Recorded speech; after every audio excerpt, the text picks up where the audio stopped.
Hello friends, welcome to my YouTube channel online learning websites.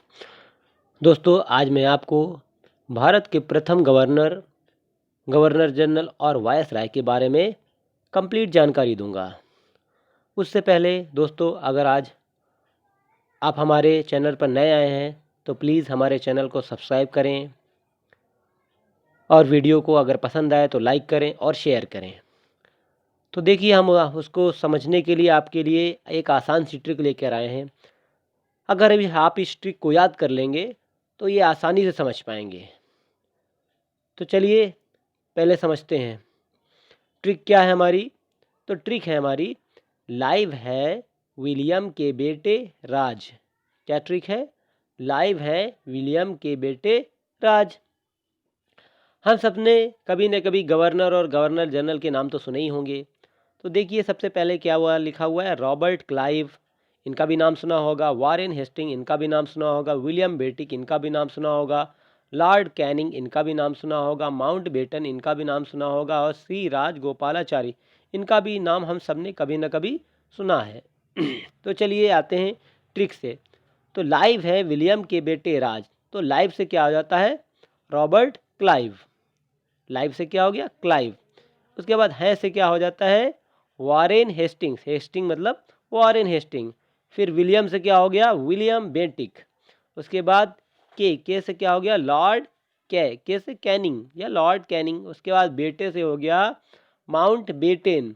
और उसके बाद राज से क्या हो गया? सी राजगोपालाचारी। अब उसके बाद आते हैं, देखते हैं।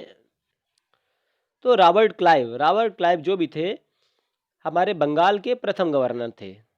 रॉबर्ट क्लाइव को बंगाल का प्रथम गवर्नर बनाया गया था, जिनका कार्यकाल था 1757 से 60 तक और पुनः फिर से 1765 से 67 तक था।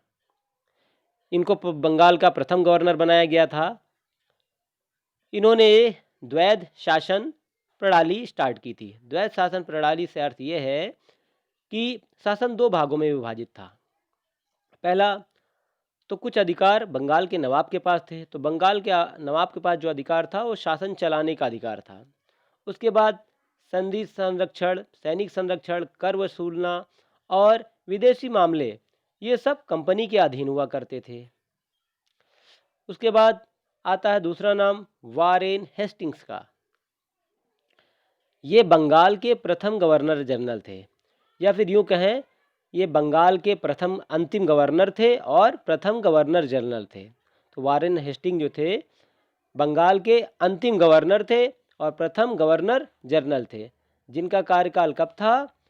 1774 से 85 तक था। 1774 से 1785 तक था। रेगुलेटिंग एक्ट जब पारित हुआ था, उसके बाद से बंगाल के गवर्नर को गवर्नर जनरल कहा जाने लगा।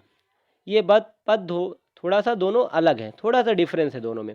जो गवर्नर हुआ करता था पहले, अब उसको गवर्नर जनरल कहा जाने लगा था। कब? रेगुलेटिंग एक्ट पास होने के बाद से, जो कि 1773 में पास हुआ था। उसके बाद विलियम बेटिक का नाम आता है।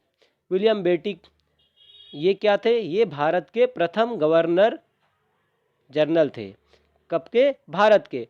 जो बंगाल का गवर्नर जनरल था, अब उसे पूरे भारत का गवर्नर जनरल बना दिया गया था। तो विलियम बेटिक जो थे भारत के प्रथम गवर्नर जनरल थे। उनका कार्यकाल 1828 से 35 तक था। 1828 से 1835 तक था। चार्टर एक्ट के द्वारा, इनके ही टाइम में चार्टर एक्ट आया था। तो चार्टर एक्ट अधिनियम के द्वारा 1833 में जो लागू हुआ था, उसके बाद से जो बंगाल का गवर्नर होता था उसको पूरे भारत का गवर्नर जनरल बना दिया गया था। उसके बाद बारी आती है लॉर्ड कैनिंग की। तो जो लॉर्ड कैनिंग थे, ये भारत के प्रथम वायसराय थे। पद में थोड़ा सा डिफरेंस है इसमें और इनमें भी। जो गवर्नर जनरल था का पद था, अब वो वायसराय का पद बना दिया गया था। तो लॉर्ड कैनिंग को हम भारत के अंतिम गवर्नर जनरल और भारत के प्रथम वायसराय कह सकते हैं। तो इनका कार्यकाल 1856 से 1862 ईस्वी तक रहा। इनके समय में एक विधवा पुनर्विवाह अधिनियम लागू हुआ था, जिसके बाद विधवाओं को पुनर्विवाह फिर से विवाह करने की अनुमति प्राप्त हो गई थी। उसके बाद बारी आती है लॉर्ड माउंटबेटन की। 1947 से 1948 तक इनका कार्यकाल रहा। जब भारत स्वतंत्र हो गया था तो उसके बाद इनको स्वतंत्र भारत का प्रथम गवर्नर जनरल बनाया गया।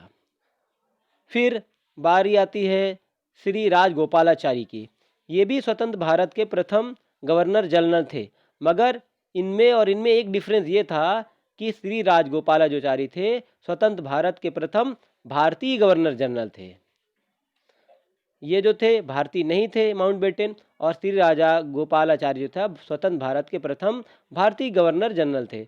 इनको स्वतंत्र भारत के प्रथम और अंतिम भारतीय गवर्नर जनरल भी कहा जाता है। अगर आप इस ट्रिक को याद कर लेंगे सीरियल वाइज, तो इस सीरियल वाइज ये नाम भी आपको आसानी से याद हो जाएंगे, और उसी के अकॉर्डिंग आपको गवर्नर, गवर्नर जनरल और वायसराय इन सब की भी जानकारी आसानी से हो जाएगी। उम्मीद करता हूँ कि वीडियो आपको पसंद आई होगी। अगर वीडियो आपको पसंद आई हो तो प्लीज़ वीडियो को लाइक करें, शेयर करें और ज़्यादा से ज़्यादा सब्सक्राइब करें। जब आप लोग लाइक करते हैं तो हमें अच्छे से अच्छे वीडियो बनाने की हिम्मत मिलती है। अगर आप लोग इसी तरीके से हमें लाइक करते रहेंगे, शेयर करते रहेंगे, तो हम अच्छे से अच्छे वीडियो आपके लिए अच्छी से अच्छी ट्रिक के साथ लेकर आएंगे। जय हिंद।